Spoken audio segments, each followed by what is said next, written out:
السلام علیکم مینوالو چې څوک ویډیوګانې جوړوئ ښکلې ښکلې نو بیا ما ته ووایئ چې دې سره میلاو شئ دی به ما سره میلاو کړي.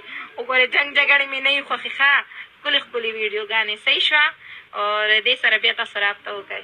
مننه. هیلو السلام علیکم مینوالو چې څوک ویډیوګانې جوړوئ ښکلې ښکلې نو بیا ما ته ووایئ چې دې سره میلاو شئ دی به ما سره میلاو کړي. وګورئ جنګ جګړې مې نه وي خوښې ښه ښکلې ښکلې ویډیوګانې صحیح شوه او دې سره بیا تاسو رابطه وکړئ. مننه. هیلو السلام علیکم مینوالو چې څوک ویډیوګانې جوړوئ ښکلې ښکلې نو بیا ما ته ووایئ چې دې سره میلاو شئ دی به ما سره میلاو کړي.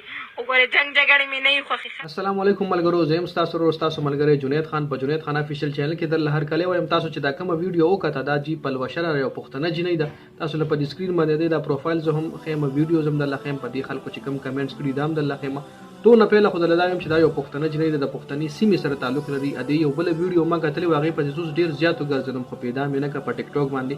دې سره یو هلک ویډیو جوړه کړې، دا وایي چې دا مې خاوند دی او هغه هلک وایي چې یو د دې زه خاوند یم او دا ما را تختولې ده. نو ټول نه پهله خو هغه هلک ته زه دا میسج ورکوم دا تا را تختولې ده، د خپل مور پلار نه دې را تختولې، خپل روریانو نه دې را تختولې ده او واده دې ورسره کړی دی. نو بیا د دې عزت وساته، په ټیک ټاک باندې دې عزت نیلام کېدلو له مه پرېږده. ته څنګه خاوند چې دا راځي داسې ویډیو جوړوي او هلکانو له آزاد انویټیشن ورکوي چې راځئ ما سره ویډیوز جوړه کوي. او دا له هم پته ده چې کله غیر محرم یو هلک او یو جنۍ میلاویږي نو هغې کې د شیطان یو ډېر غټ رول وي، نو دا غلط طرف ته هم تللی شي، هر قسم کار دی نه کیدی شي.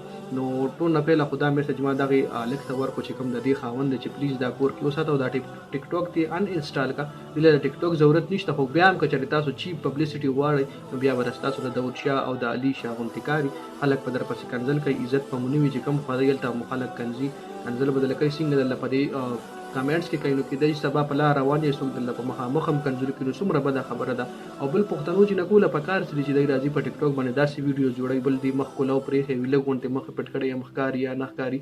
نو داسې ډېرې پښتنو جنکۍ هم شته دی چې داسې ویډیو جوړوي. زه ټوله دا ریکویسټ کوم چې پلیز دا یو چیپ پبلیسټي دپاره د خپل کور والا د خپل مور پلار د خپلو روریانو او خپل عزت مه نیلام کوئ. دې کې تاسو له پته ده څومره کیسز داسې ټیک ټاک کې وشو، ویډیوز وایرل شي بیا په ټیک ټاک باندې راشي او د هغوی ټوله زندګي خرابه شي.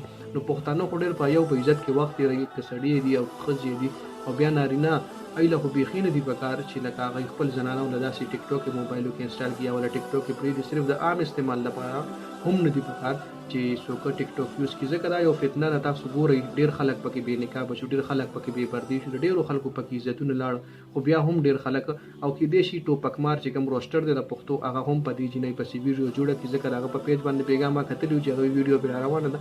نو دې جنۍ به څه عزت پاتې شي؟ دا خو یو چیپ پبلیسټي شو، لکه مشهوره به شي دا نه، خو ډېره په سپک نوم باندې به مشهوره شي. څوک ته عزت نه کوي، په لاره چې ځي خلک ورپسې خبرې کوي، څوک ورپسې اوازونه کوي. نو نه دي په کار. دې له زه ریکویسټ کوم پلیز چې زموږ ټولو خورې داسې مه کوه چې ستا عزت پکې خرابېږي. دا ټیک ټاک ډیلیټ کړه، داسې ویډیوز مه کوه، هلکانو سره ویډیوز مه کوه. خپل خاوند دې شته هغې سره ښه پایه او په عزت کې ټایم تېروه، هغې سره په کور کښېنه.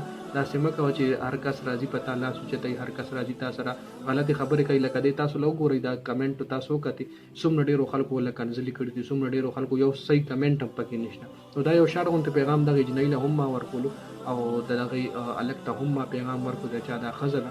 نو امید لرم چې ویډیو به ردی خوښه شوي دی، به منډ کوي نه او زما په خبرو به انشاءالله عمل وکړي.